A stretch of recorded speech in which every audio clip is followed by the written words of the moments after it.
Hi. The United States will be the Saudi Arabia of the future. That's what we'll talk about at the lunch video today. You know, for 40 years, American presidents have been talking sonorously about the need for energy independence and the need for an energy plan and the need for government action on the energy front. And government hasn't done anything. There's never been an energy policy. Anything they've done hasn't worked. But the private sector and technology are solving this problem. The United States is within a few years of energy independence from at least the bad guys that we buy our oil from. We use about 18 million barrels a day of oil. We make about half of it, and we import about half of it. And of the half that we import, roughly half comes from good guys who we like. Canada, Mexico, or people we don't care negatively about, like Nigeria. And about half of it comes from really bad people: Saudi Arabia, Russia, Venezuela, and Venezuela's pawn, Ecuador. We can eliminate that 3 to 4 million barrels of imported oil within the next few years, literally probably by 2015 or 16. Because two things have happened, neither of which are being caused by government.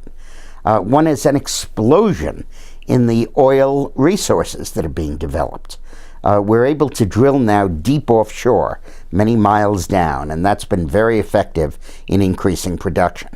But most importantly, we're breaking up slate 160 feet under the surface of the earth by horizontal drilling, shooting water into it, breaks apart the slate, liberates oil and gas that comes up to the surface. So North Dakota, that never used to produce oil, now produces 430,000 barrels a day, more than the United Arab Emirates does. You've read all about Dubai and the oil wealth? Well, think Bismarck, North Dakota. It's going to outdo Dubai. And Texas's production is soaring. Pennsylvania's is coming online. There are some states with stupid liberal governors who won't let their states get wealthy, like New York, where the fracking is prohibited. But for the most part, people in the country are letting this happen, and it's doing wonderful things. The United States produced about 10 million barrels of oil 4 years ago. I'm sorry, 20 years ago. Then it dropped down to 7. And now it's back up over 8 and headed up to 9 and to 10. And in the meantime, Canada has been doing very well in retrieving oil sands, which is oil you get by strip mining. And of course, the environmentalists are raising hell and oppose the Keystone Pipeline. But regardless of their prattling, we are seriously getting to a point now where we will not have to import oil from the bad guys. And the other thing that's happening is conservation is going ahead like crazy. Americans have cut their driving, their gasoline consumption, by 8% over the last 4 years. And they've cut their dependence on oil for home heating by 2/3. And now you're increasingly going to be getting natural gas instead of diesel to power trucks. And then, of course, electric cars are going to become more and more prominent, and hybrids already are. So we're really dealing with conservation. Our oil use is down by about 1 million or 1.5 million barrels a day, at the same time that our production has gone up by 1 million or 1.5 million barrels a day. So about 10 years ago, in the 90s, we imported 2/3 of our oil. Now we import only half of our oil, and as I said, it's going to go down to about 1/4.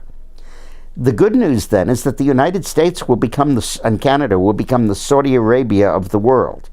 We currently are pretty well tied with Russia and Saudi Arabia for the largest oil production. Saudis are at 9, Russians are at 10, and we're at 8. But in a few years, we're going to blow right past them. We're going to be the #1 oil producer in the world.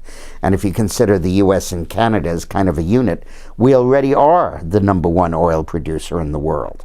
And all of that power in the Middle East that funds the terrorists, that funds the Islamists, the Muslim extremists, they're going to be broke. They're going to absolutely have no financial and therefore no political power. And it's all going to be in the United States and Canada, in the hands of good guys. And you know what caused it? No action on the part of government. They're still prattling about renewable resources. They provide 4% of our electricity. It's totally irrelevant to this debate. But the private sector, when it can be unhampered by liberals who try to regulate it, is solving this problem, as are individual Americans, in changing the way they drive and how often they drive.